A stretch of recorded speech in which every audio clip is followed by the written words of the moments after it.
Abantu abaningi balahlekelwe yini ama-ID yabo, amafoni abo. Angiphatheki impahla, impahla zezingane zesikole, njengoba seyingane zesikole, akunalutho esisele nabo. Severe flooding in Ladysmith. Homes and cars washed away. Smelling blood, the DA lays charges against Blade Nzimande over alleged NSFAS corruption. Until you allow the people to tell you who is in government what they want you to do for them, anything else is just a waste of time. Disrupting the constitution to flush out the rot. Cope throws election ideas into the ring. Hello, I'm Jane Dutton. This is EWN. This is Eyewitness News. Facing off, the organisation Undoing Tax Abuse has hit back at Higher Education Minister Blade Nzimande's threat to sue, saying they are ready for him. Nzimande has now indicated possible legal action. That's after OUTA released an audio recording and investigative report implicating him in dodgy dealings involving the National Student Financial Aid Scheme. The DA has taken the corruption allegations one step further and laid criminal charges against the minister. We're here outside the Cape Town police station where we've just laid criminal charges against Minister Blade Nzimande for the corruption allegation case that he is facing. We're doing this on behalf of the million of South African students whose futures are interrupted because of the corruption and maladministration happening within his department and NSFAS. Parts of Ladysmith in KwaZulu-Natal are severely flooded. Heavy downpours overnight and into the morning have led to more than 70 people being evacuated from their homes. Abantu abaningi balahlekelwe yini ama-ID yabo, amafoni abo. Angiphatheki impahla, impahla zezingane zesikole, njengoba seyingane zesikole, akunalutho esisele nabo.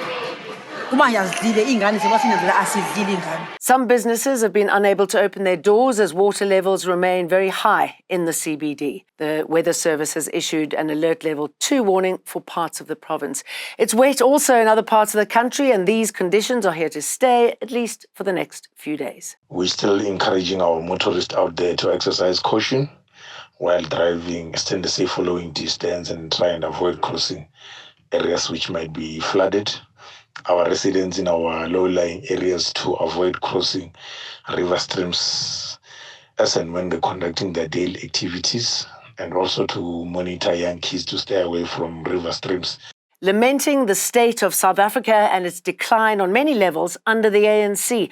Now the Congress of the People Party wants to amend the constitution to allow for people to vote directly for presidents, premiers and mayors. Currently, people vote for parties and the public representatives appoint the heads of administrations at different government levels. Cope says they want to change the status quo of parties protecting their leaders at the expense of the people.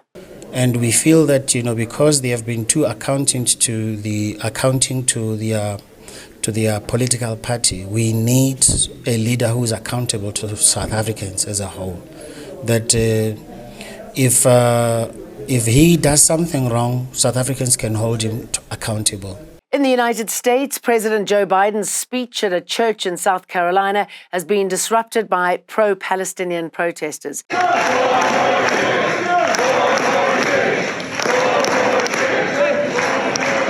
Biden was at the Charleston Church to commemorate the 9th anniversary of the 2015 mass shooting of 9 black worshippers. The protesters were calling for a ceasefire in Gaza. At the same time, the British Minister of State, Andrew Mitchell, says he doesn't think South Africa's timing in launching a genocide case against Israel is helpful. Well, I do think that using inflammatory terms like that are unhelpful. And in respect of the ICJ, clearly South Africa is entirely entitled to refer this matter. Former Labour leader Jeremy Corbyn pressed him to support South Africa's case in the wake of the deaths of more than 22,000 Palestinians.